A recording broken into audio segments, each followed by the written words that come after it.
आज हम लोग जिस टॉपिक को पढ़ने जा रहे हैं that is chemical kinetics.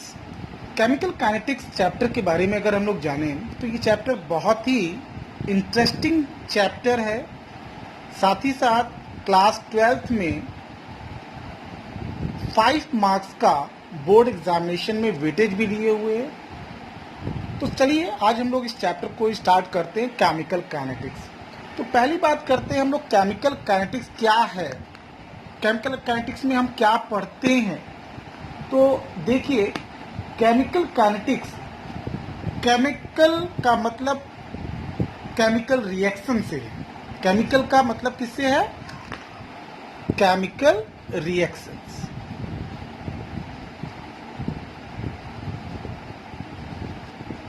Chemical reaction, chemical reaction kinetics का मतलब क्या होता है? कितनी स्पीड से, राइट। केमिकल रिएक्शन की स्पीड, कितनी स्पीड से रिएक्शन हो रहा है, या फिर आप ये कह सकते हैं किस रेट से रिएक्शन प्रोसीड हो रहा है, इन सभी का स्टडी हम लोग केमिकल काइनेटिक्स में करते हैं, जो कि फिजिकल केमिस्ट्री की ब्रांच है। तो what is the chemical kinetics? तो chemical kinetics is the branch of physical chemistry which deals with the rate of chemical reactions, which deals with the rate of chemical reactions and also the factors which affect the rate of reactions. कौन कौन से factors affect करते हैं rate of reactions को? तो factors अब आप जानते हो, कॉन्सेंट्रेशन अगर हम लोग वेरी करते हैं, चेंज करते हैं, तो क्या होगा, रेट पर क्या इफेक्ट पड़ेगा। टेम्परेचर को चेंजेस करते हैं, टेम्परेचर में चेंजेस करते हैं, प्रेशर में चेंजेस करते हैं, कैटलिस्ट अगर आप इन्वॉल्व करते हैं। तो एनीवे हम लोग, आप ये कह सकते हो कि chemical kinetics is the branch of physical chemistry in which we study about the rate of chemical reaction and also about the factors which influences the rate of chemical reactions like concentration, temperature, pressure, catalyst etcetera, right? So this is the proper definition of the chemical kinetics, so you may note down that definition. अब हम लोग बात करते हैं आगे की कि reactions की बात की जाए तो क्या सारी रिएक्शंस सेम रेट से होती हैं? क्योंकि हम लोगों को क्या पढ़ना है, यहाँ पर हम लोगों को पढ़ना है rate of chemical reactions. Rate को हमें देखना है।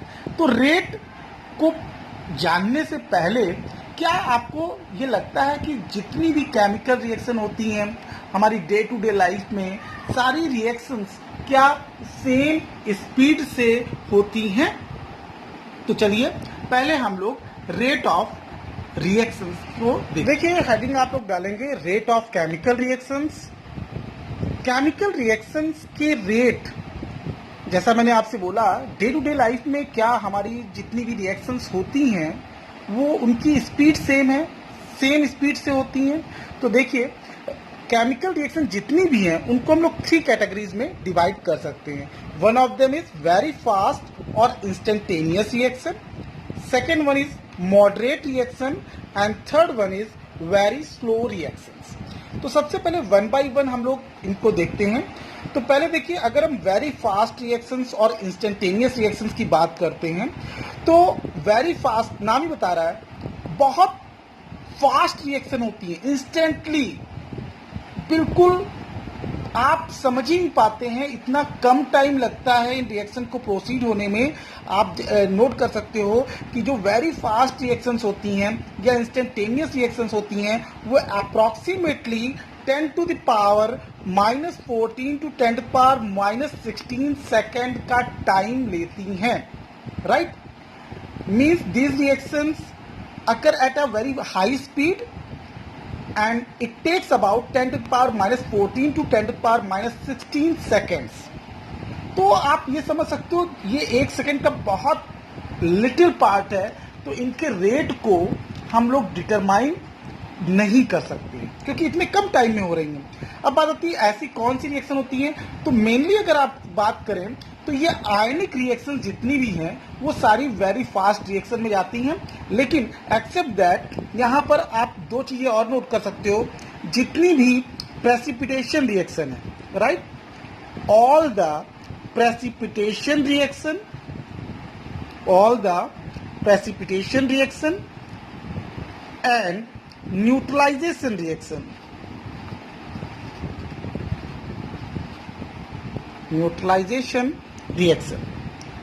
ठीक है। तो जितनी भी प्रेसिपिटेशन रिएक्शन है या न्यूट्रलाइजेशन रिएक्शन है वो इस कैटेगरी को बिलोंग करती हैं, वेरी फास्ट रिएक्शन को बिलोंग करती हैं, और ये टाइम जो है बहुत लिटिल टाइम लेती हैं। दैट्स वाई हम लोग इनके रेट को डिटरमाइन नहीं कर पाते। फॉर एग्जाम्पल अगर मैं प्रेसिपिटेशन रिएक्शन का एग्जाम्पल लेता हूँ, तो जैसे कि अगर आप देखते हो ये बहुत नॉर्मल रिएक्शन है, कई बार आप लोग यूटिलाइज कर चुके हो, जैसे कि AgNO3, ठीक है। तो AgNO3 that is silver nitrate को जब आप ट्रीट करते हैं NaCl के साथ में, silver nitrate when treated with the sodium chloride, तो ये क्या प्रोडक्ट जनरेट करते हैं आप जानते हो, ये क्या बनाते हैं, AgCl सिल्वर क्लोराइड का व्हाइट प्रेसिपिटेट जनरेट करते हैं, और प्लस आपका बाई प्रोडक्ट क्या बन जाता है, NaNO3। तो ये एग्जाम्पल जो है वो किसका है, प्रेसिपिटेशन रिएक्शन का ये एग्जाम्पल है। इसमें आपका सिल्वर नाइट्रेट और NaCl को जब आपस में ट्रीट करते हैं तो AgCl प्लस NaNO3 बनता है, और ये रिएक्शन बहुत फास्ट होती है, इतनी फास्ट होती है कि इसके रेट को आप डिटरमाइन नहीं कर सकते हैं।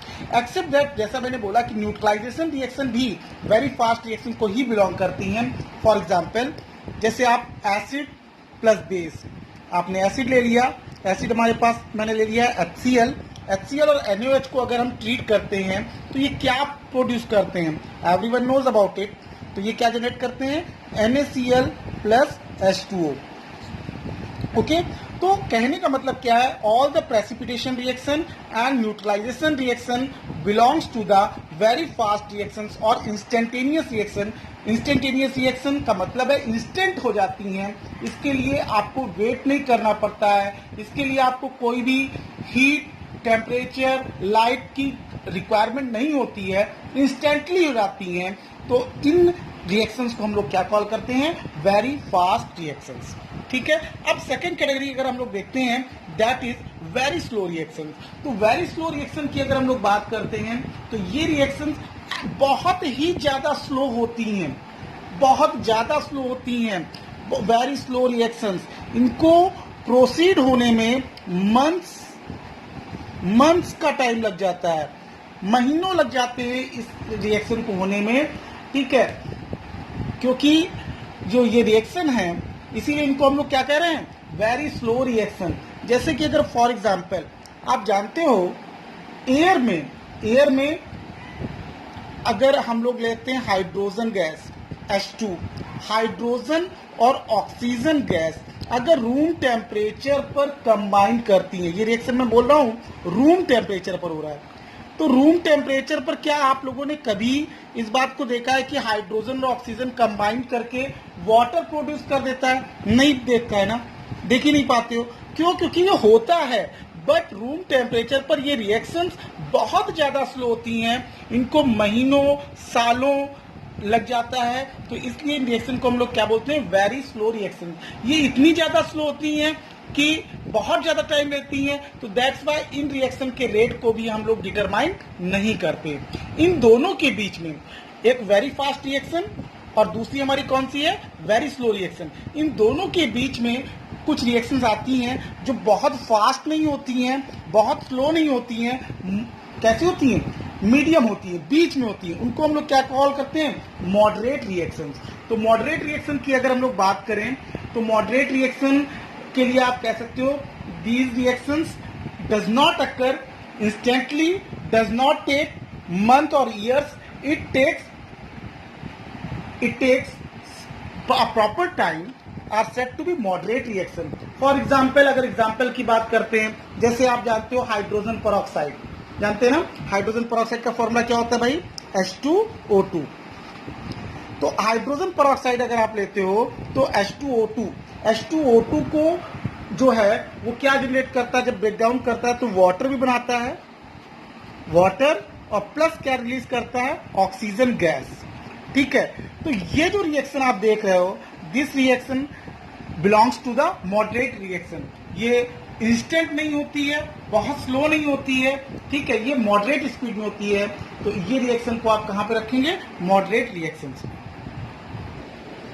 तो मॉडरेट रिएक्शन की अगर हम लोग बात जैसे कर रहे थे, तो मॉडरेट रिएक्शन को बहुत फास्ट नहीं होती हैं, बहुत स्लो नहीं होती हैं, medium in between both of the reactions होती हैं। तो इनके रेट को हम लोग डिटरमाइन कर सकते हैं। तो बेसिकली जो केमिकल काइनेटिक्स है, केमिकल काइनेटिक्स में आप लोग मॉडरेट रिएक्शन के रेट को हम लोग डिटरमाइन करते हैं। तो चलिए यहाँ पर सबसे पहली जो बात आती है that is rate of reaction. तो हम लोग चलते हैं रेट ऑफ रिएक्शन।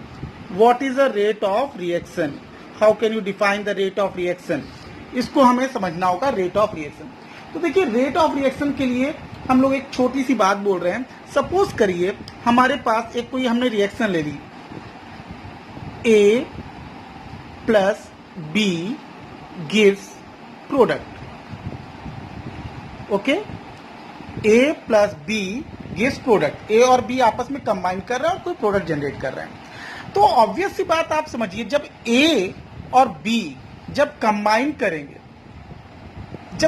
करेंगे तो ऑब्वियस सी बात क्या है, A का कॉन्सेंट्रेशन, A का जो कॉन्सेंट्रेशन है या B का कॉन्सेंट्रेशन है, वो जैसे जैसे टाइम पास होगा वैसे वैसे इनका कॉन्सेंट्रेशन क्या होगा, डिक्रीज होगा या नहीं होगा। भाई आपने क्या किया, इनिशियली A लिया, इनिशियली B लिया, मान लीजिए आपने A 10 ग्राम लिया, B 10 ग्राम ले लिया, दोनों कंबाइन करके कोई प्रोडक्ट बना रहे हैं। तो जैसे जैसे रिएक्शन कम होती जाएगी वैसे वैसे ये दोनों क्या होंगे, ये दोनों का जो वैल्यू है वो डिक्रीज करता जाएगा। तो यानी कहने का मतलब क्या हुआ कि इनके जो कॉन्सेंट्रेशन है, कॉन्सेंट्रेशन समझ रहे हो ना, number of moles present in a 1 litre of the volume, 1 litre of the solution. तो A और B आप जो ले रहे हो, तो A और B को अगर हम लोग लेते हैं तो ये दोनों कंबाइन जब करेंगे तो धीरे धीरे A और B का जो कॉन्सेंट्रेशन है वो डिक्रीज करेगा, जबकि प्रोडक्ट का कॉन्सेंट्रेशन क्या करेगा, इंक्रीज करेगा। तो एक्चुअल में रेट ऑफ रिएक्शन क्या होता है, तो रेट ऑफ रिएक्शन को आप सिंपली आप लोग ये कह सकते हो, rate of reaction is equal to change in concentration, change in concentration upon time taken, right, upon time taken for the change. तो आप कह सकते हो, जब यहां पर A प्लस B की बात करिए तो A और B रिएक्टेंट हो गया, प्रोडक्ट आपका हो गया। तो रेट ऑफ रिएक्शन अगर हमें निकालना है तो हम क्या निकालेंगे, चेंज इन कॉन्सेंट्रेशन। A का कॉन्सेंट्रेशन कितना चेंज हुआ और कॉन्सेंट्रेशन जितना चेंज हुआ उसमें कितना टाइम लगा, तो change in concentration upon time taken. तो आप अगर रेट ऑफ रिएक्शन को डिफाइन करना चाहते हो तो आप ये लिख सकते हो, आप लोग नोट कर लें, the rate of reaction is defined as the change of concentration of any one of its reactant और products per unit time, okay. तो चलिए अब इस रेट ऑफ रिएक्शन को हम लोग इक्वेशन से थोड़ा समझते हैं। सपोज करिए A is the reactant, A जो है वो आपका कोई प्रोडक्ट जनरेट कर रहा है, मान लेते हैं A गिव्स B, A हमारा रिएक्टेंट और B प्रोडक्ट है। अब अगर हमें रेट ऑफ रिएक्शन निकालना है तो रेट ऑफ रिएक्शन अगर हम लोग A के लिए निकालना है, किसके लिए, A के लिए, तो A के लिए भी चेंज, कॉन्सेंट्रेशन इसका चेंज होगा, टाइम टेकन कितना हो रहा है, तो अभी बताया था rate of reaction is equal to change in concentration upon time taken. ठीक है, तो चलिए लेट कर लेते हैं। तो लेट करिए, इनिशियल जो कॉन्सेंट्रेशन हमने लिया A1 is the initial concentration. A1 को हम लोगों ने क्या ले लिया, initial concentration, right, initial concentration लिया। बाय द वे टाइम उस समय हमने ले लिया कितना, at T1 time, at T1 time, T1 time पर कॉन्सेंट्रेशन हम लोगों ने कितना लिया A1, और T1 के बाद अगर टाइम हमने थोड़ा टाइम पास हुआ तो मान लीजिए T2 टाइम है, तो A2 जो है हम लोगों ने लिया फाइनल कॉन्सेंट्रेशन, ठीक है, ये इनिशियल कॉन्सेंट्रेशन है और A2 क्या है हमारा फाइनल कॉन्सेंट्रेशन, ठीक है। तो A गिव्स B, तो A1 initial, A2 final concentration. Time ले लिया, जो इनिशियल टाइम है हम लोगों ने T1 टाइम ले लिया, T1 is the initial time and T2 is the final time, okay, T2 is the final time. तो अगर हम लोग A के टर्म में रेट ऑफ रिएक्शन निकालेंगे तो क्या निकालेंगे, जरा देखिए, rate of reaction is equal to, आपने क्या पढ़ा था, change in concentration. Change in concentration का मतलब क्या हुआ, final concentration minus initial concentration. Final कितना है A2, इनिशियल कितना है A1, तो आप क्या करोगे A2 minus A1 upon final time कितना था T2, इनिशियल टाइम कितना है T1, तो क्या हो जाएगा T2 माइनस T1, ओके। तो rate of reaction is equal to हमारे पास क्या हुआ A2 minus A1 upon T2 minus T1। अब सोचने की बात है, जैसा मैंने बताया था कि रिएक्टेंट का हमेशा इनिशियल कॉन्सेंट्रेशन क्या होगा, हाई होगा, क्योंकि भी बताया था जैसे जैसे रिएक्शन होती है रिएक्टेंट का कॉन्सेंट्रेशन क्या होता है, डिक्रीज होता है, प्रोडक्ट का कॉन्सेंट्रेशन क्या होता है, इंक्रीज होता है। तो अब देखिए इनिशियल कॉन्सेंट्रेशन की वैल्यू ज्यादा होगी या फाइनल कॉन्सेंट्रेशन की, इनिशियल कॉन्सेंट्रेशन तो ज्यादा होगा, फाइनल कॉन्सेंट्रेशन क्या हुआ, जैसे जैसे टाइम पास हुआ जो ए रिएक्टेंट था उसका कॉन्सेंट्रेशन क्या हुआ, कम होता जा रहा है। तो इनिशियल की वैल्यू ज्यादा है, फाइनल की वैल्यू कम है, यानी A2 is smaller than A1। क्या होगा, A2 is smaller than A1, क्योंकि रिएक्टेंट है। तो यहां पर जो वैल्यू आएगी, आप जो कम वैल्यू से स्मॉल वैल्यू में से लार्ज वैल्यू को माइनस करोगे तो साइन क्या आएगा, माइनस आ जाएगा। तो minus delta A upon delta T। तो इन टर्म्स ऑफ ए के टर्म्स में अगर हम लोग कहें तो rate of reaction is equal to क्या हुआ, A2 minus A1 upon T2 minus T1। A2 minus A1 को हमने लिख दिया delta A upon delta T हो जाएगा T2 माइनस T1 को। और माइनस साइन हमने क्यों यूज किया है, क्योंकि रिएक्टेंट के लिए इनिशियल कॉन्सेंट्रेशन हमेशा ज्यादा होता है, फाइनल कॉन्सेंट्रेशन कम होता है। तो आप कम में से ज्यादा वैल्यू माइनस करोगे तो साइन ऑटोमेटिक कैसा आएगा, माइनस साइन के साथ आएगा, ओके। इतना पहले नोट कर लेते हैं, फिर इसके बाद हम लोग इसी को बी के टर्म में पढ़ते हैं कि बी के टर्म में ये क्या होगा।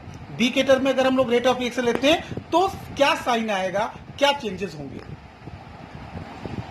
तो अब देखिए, अगर मैंने बी के टर्म में चलना है कि रेट ऑफ रिएक्शन डिटरमाइन करना है, तो बी के टर्म में इनिशियल कॉन्सेंट्रेशन हमने बी का कितना ले लिया, B1 is the initial concentration, B2 is the final concentration, T1 initial time, T2 is the final time. बिल्कुल ठीक उसी तरह से rate of reaction is equal to क्या होता है, हम लोगों ने पढ़ा हुआ था, change in concentration upon time taken, यही पढ़ा था। तो चेंज इन कॉन्सेंट्रेशन का मतलब क्या होता है, फाइनल माइनस इनिशियल। तो फाइनल क्या है हमारे पास B2, इनिशियल क्या है B1, तो हम क्या लिखेंगे B2 minus B1, concentration of B2 minus concentration of B1 upon time क्या है हमारे पास, टाइम है हमारे पास T2 माइनस T1, ओके। अब देखो ये B क्या है हमारे पास, B तो हमने प्रोडक्ट लिया हुआ था, और प्रोडक्ट के लिए जैसा मैंने आपको बताया कि प्रोडक्ट का कॉन्सेंट्रेशन क्या हुआ है, इंक्रीज होगा या डिक्रीज होगा। मैंने बोला था रिएक्टेंट का कॉन्सेंट्रेशन डिक्रीज होता है और प्रोडक्ट का कॉन्सेंट्रेशन इंक्रीज होता है। तो यहां पर इनिशियल कॉन्सेंट्रेशन जो है उसकी वैल्यू क्या है, कम है, B2 is greater than the B1। तो यहां पर साइन क्या आएगा, साइन आएगा प्लस का, तो ये आएगा plus delta concentration of B upon T2 minus T1 को हम लिख सकते हैं डेल्टा T। तो ओवरऑल इतनी चीज आपको क्लियर हो गई होगी कि अगर रिएक्टेंट के लिए यही हम लेते हैं तो साइन हमारे पास कैसा आता है, माइनस का आता है, जबकि प्रोडक्ट के लिए यही साइन कैसा आता है, पॉजिटिव आता है। तो पहले आप लोग ये चीज नोट कर ले। अब इनको एक साथ हम लोग क्या लिखेंगे वो देखिए। अब देखिए, अगर हम लोगों ने वही रिएक्शन रखी है ए गिव्स बी, तो ओवरऑल हम लोग क्या लिख सकते हैं, rate of reaction is equal to, reactant के लिए क्या लेंगे, minus delta A upon delta T, product के लिए क्या आ जाएगा, प्लस का साइन के साथ में, पॉजिटिव साइन के साथ में हम क्या लिखेंगे, plus delta B upon delta T.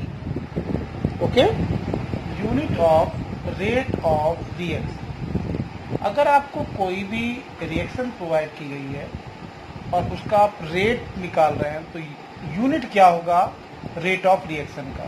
तो देखिए, रेट ऑफ रिएक्शन की अगर हम लोग बात करते हैं, तो रेट ऑफ रिएक्शन का फॉर्मूला आप लोगों ने क्या पढ़ा था, rate of reaction is equal to, आपको क्या बताया गया था, change in concentration, change in concentration upon time taken. ठीक है, अब आप ये अच्छी तरह से जानते हो कॉन्सेंट्रेशन का यूनिट क्या होता है, कॉन्सेंट्रेशन का यूनिट क्या होता है, कॉन्सेंट्रेशन होता है क्या, मैंने बताया था, number of moles present in 1 litre of solution, यानी number of moles upon volume, number of moles. तो ये तो हमारे पास सीधे सीधे आ गया क्या, कॉन्सेंट्रेशन का यूनिट पढ़ चुके हो सोल्यूशन आप लोग, तो जानते हो क्या होता है, मोल पर लीटर। ओके, टाइम टेकन, तो टाइम में भी, टाइम आपका मिनट में हो सकता है, सेकंड में हो सकता है, आवर में हो सकता है, तो आप टाइम के लिए मैं टाइम ही लेके चल रहा हूँ। ठीक है, एज पर द क्वेश्चन, तो आप ये टाइम बदल दीजिएगा, सेकंड में चल रहा है तो आप सेकंड यूज करिए, मिनट या आवर आप यूज कर सकते हैं। तो इसको अगर हम लोग यूनिट लिखेंगे तो क्या आ जाएगा हमारे पास, मोल पर लीटर, क्या जाएगा, litre inverse, right, litre inverse. और इसी तरह से क्या हो जाएगा, टाइम अगर हम लेके जाते हैं तो ये क्या हो जाएगा, टाइम इनवर्स। तो रेट ऑफ रिएक्शन का यूनिट हमारे पास क्या होगा, mole litre inverse time inverse. Time की जगह पर आप यहाँ पर second inverse, minute inverse, are inverse use हो सकता है। ये तो बात हो गई हमारी unit of the rate of reaction. अब दूसरी बात आती है, अगर कोई भी रिएक्शन दिया जाए तो उसके रेट ऑफ रिएक्शन को हम कैसे एक्सप्रेस करेंगे, जो अभी आपने एक सिंपल इक्वेशन में मैंने आपको समझाया था। तो चलिए इक्वेशन पर अप्लाई करते हैं। बाय द वे, अगर मैं आपसे एक इक्वेशन लेते हैं, जैसे हमने ले लिया H2 plus Cl2 gives 2HCl। तो अगर इस रिएक्शन के लिए हमें रेट ऑफ रिएक्शन इसके टर्म में लिखना है तो कैसे लिखोगे आप, तो rate of reaction is equal to, तो मैंने क्या बोला था, चेंज इन कॉन्सेंट्रेशन। तो चेंज इन कॉन्सेंट्रेशन क्या है, हाइड्रोजन के लिए लिखोगे तो कैसे लिखोगे, माइनस, क्योंकि मैंने बोला था रिएक्टेंट का कॉन्सेंट्रेशन क्या होता है, हमेशा डिक्रीज होता है, तो हमेशा साइन ऑटोमेटिक माइनस आ जाएगा। तो हम लोग एक्सप्रेस कैसे करेंगे, माइनस चेंज इन कॉन्सेंट्रेशन क्या लिखेंगे, डेल्टा किसका concentration, H2 upon time taken की क्या ले लेंगे, डेल्टा टी। ठीक है, इज इक्वल टू, अगर हम लोग रेट ऑफ रिएक्शन क्लोरीन के टर्म में लिखेंगे तो इसको क्या लिखोगे, minus, it is also reactant, तो इसके लिए भी साइन क्या यूज करोगे, माइनस यूज करोगे। Cl2 के लिए क्या हो जाएगा हमारे पास, delta concentration of Cl2 upon delta T is equal to, product के टर्म में आते हैं, तो प्रोडक्ट में देखिए यहाँ पर कॉफिशिएंट कितने लगे हुए हैं, 2। तो अगर आपको कॉफिशिएंट कुछ भी मिलते हैं तो कॉफिशिएंट डिनोमिनेटर में चले जाएंगे। तो इसको कैसे लिखेंगे, सबसे पहली बात प्रोडक्ट है, तो प्रोडक्ट के लिए साइन क्या यूज होगा, प्लस, क्योंकि मैंने बताया था आपको कि प्रोडक्ट में कॉन्सेंट्रेशन क्या होगा, इंक्रीज होता है, तो इसलिए साइन क्या आएगा, पॉजिटिव साइन के साथ में आएगा। अब कैसे लिखोगे, डेल्टा चेंज इन कॉन्सेंट्रेशन के चेंज के को कैसे लिखोगे, डेल्टा किसके लिए, HCl के लिए, तो HCl अपॉन डेल्टा टी। लेकिन यहाँ पर देखिए कॉफिशिएंट 2 है, अभी तक यहाँ पर कोई कॉफिशिएंट कुछ नहीं था, 1 था, यहाँ पर 2 है, तो यहाँ पर आप क्या ले लोगे, प्लस का 1/2। ध्यान रखिएगा, अगर यहाँ पे 5 कॉफिशिएंट आएगा तो आप क्या लिखोगे, 1/5। ठीक है, तो इस तरह से आप इस एक्सप्रेशन को ले सकते हैं। इसी तरह से हम लोग एक और रिएक्शन देखते हैं। बाय द वे, हमने एक रिएक्शन दे दी, N2 plus 3H2 gives 2NH3। अगर इस रिएक्शन के लिए हम लोग रेट ऑफ रिएक्शन लिखेंगे तो क्या लिखेंगे, तो देखिए rate of reaction is equal to, in terms of nitrogen, so minus delta concentration of N2 upon delta T. Reactant में 3 है कॉफिशिएंट, तो आप क्या लोगे माइनस का, माइनस क्योंकि रिएक्टेंट है तो साइन क्या लोगे -1 upon 3 delta concentration of H2 upon delta T is equal to, product है तो प्रोडक्ट के लिए साइन क्या आ जाएगा प्लस, कॉफिशिएंट कितना है 2, तो इसको क्या लिखोगे 1 upon 2 delta concentration of NH3 upon delta T.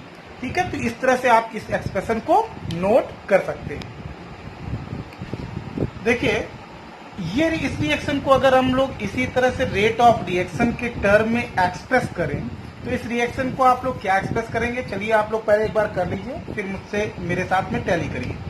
अब देखिए अगर हम रेट ऑफ रिएक्शन लिखेंगे तो क्या होगा, तो rate of reaction is equal to, इसका कॉफिशिएंट भाई कितना है 4, रिएक्टेंट के लिए साइन क्या लोगे आप माइनस, रिएक्टेंट के लिए हमने साइन ले लिया माइनस, कॉफिशिएंट 4 था तो आप क्या लोगे 1 upon 4 delta concentration of NH3 upon delta T, got it, is equal to, reactant oxygen भी क्या है, रिएक्टेंट साइन क्या आएगा माइनस, कॉफिशिएंट कितना है 5 तो -1/5 delta concentration of O2 upon delta T is equal to, इसको मैं नीचे लिख दे रहा हूं, इज इक्वल टू, प्रोडक्ट के लिए साइन क्या लेते हैं हम लोग प्लस, कॉफिशिएंट कितना है 4 तो इसके लिए क्या लिखोगे 1 अपॉन 4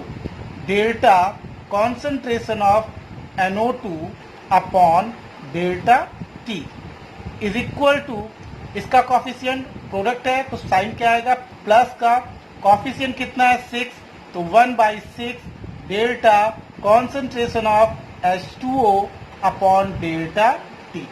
ओके, तो इस तरह से आप इस रिएक्शन को एक्सप्रेस कर सकते हैं। और न्यूमेरिकल में अब जो भी कॉफिशिएंट, ये आपका क्या आ रहा है कॉन्सेंट्रेशन, तो final concentration minus initial concentration, आपको टाइम दिया जाएगा तो final time minus initial time कर देंगे, तो आपके न्यूमेरिकल सॉल्व हो जाएंगे। इसी पर बेस्ड हम लोग अब चलते हैं, एक न्यूमेरिकल को लेकर के चलते हैं कि न्यूमेरिकल को कैसे सॉल्व किया गया है। ओके, तो देखिए ये न्यूमेरिकल आपको समझना है, बिल्कुल रेट ऑफ रिएक्शन का जो आपने अभी पढ़ा हुआ उसी पर बेस्ड न्यूमेरिकल है। न्यूमेरिकल क्या कह रहा है, the reaction between Cr2O7 minus and HNO2 in acidic medium is, Cr2O7 और HNO2 की रिएक्शन आपको एसिडिक मीडियम में दे करके आपको ये रिएक्शन दे दी गई है। आपसे बोला गया है रेट ऑफ डिसअपियरेंस। आप देखो रिएक्टेंट जब रिएक्शन होती है तो रिएक्टेंट क्या होते हैं, डिसअपियर होते हैं, भाई कॉन्सेंट्रेशन डिक्रीज कर रहा है तो क्या होंगे डिसअपियर होंगे, और प्रोडक्ट हमेशा क्या होते हैं एपियर होते हैं। तो आपसे बोला गया rate of disappearance of Cr2O7 is found to be 2.4 × 10⁻⁻⁴। इसका रेट ऑफ डिसअपियरेंस दिया गया है। आपसे पूछा गया है find the rate of disappearance of HNO2, disappearance of HNO2 का पूछा गया है, और डिसअपियरेंस ऑफ Cr3+ का पूछा गया है। यानी HNO2 आपका क्या रिएक्टेंट है तो ये डिसअपियरेंस पूछ रहे हैं और इसका रेट ऑफ अपीयरेंस पूछ रहे हैं, और दिया क्या गया है आपको Cr2O7 का डिसअपियरेंस ये आपको दिया गया है। तो सबसे पहली बात आती है इस रिएक्शन का पहले एक्सप्रेशन आप लोग लिख लें। तो देखिए एक्सप्रेशन क्या आएगा, रेट, शॉर्ट में आप ऐसे लिख सकते हैं the rate is equal to, तो रेट इज इक्वल टू क्या जाएगा, ये रिएक्टेंट है तो हम लोग सीधे से कोई कॉफिशिएंट नहीं है, minus delta Cr2O7 2 minus upon delta T is equal to, वैसे हमें इसकी कोई रिक्वायरमेंट नहीं है लेकिन आप पूरा एक्सप्रेशन एक साथ लिख लो।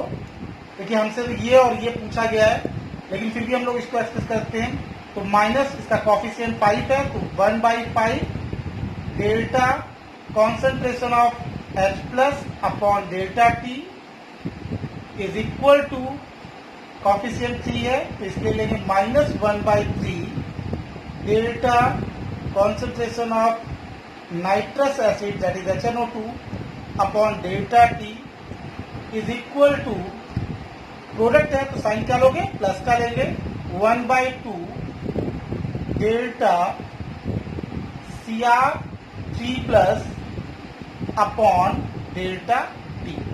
आगे आप उसका भी एक्सप्रेशन इसी तरह से कंटिन्यू कर सकते हैं, लेकिन उसकी हमें रिक्वायरमेंट नहीं पड़ेगी।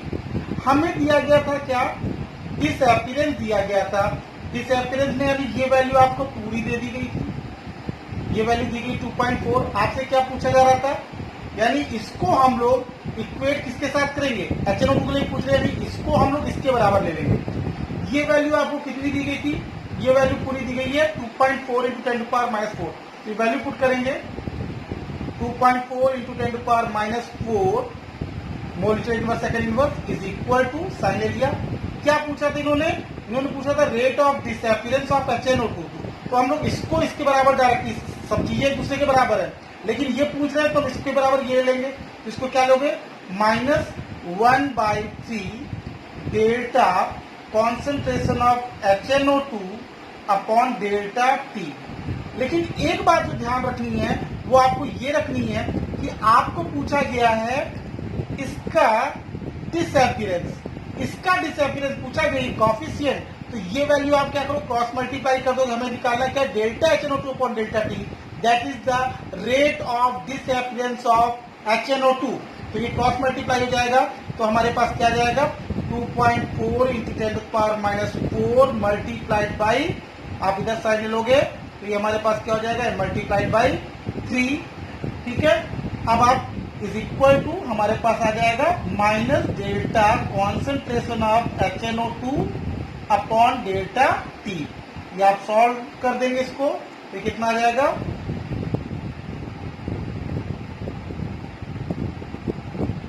7.2 × 10⁻⁴। ये क्या था, ये भी हमारा रेट है, तो रेट का यूनिट क्या होता है, mole litre inverse second inverse, right. ये आपकी वैल्यू आ गई इसकी, rate of disappearance of HNO2। अब लेकिन आपसे दूसरा पार्ट ये भी पूछा गया था, rate of appearance of CR3+।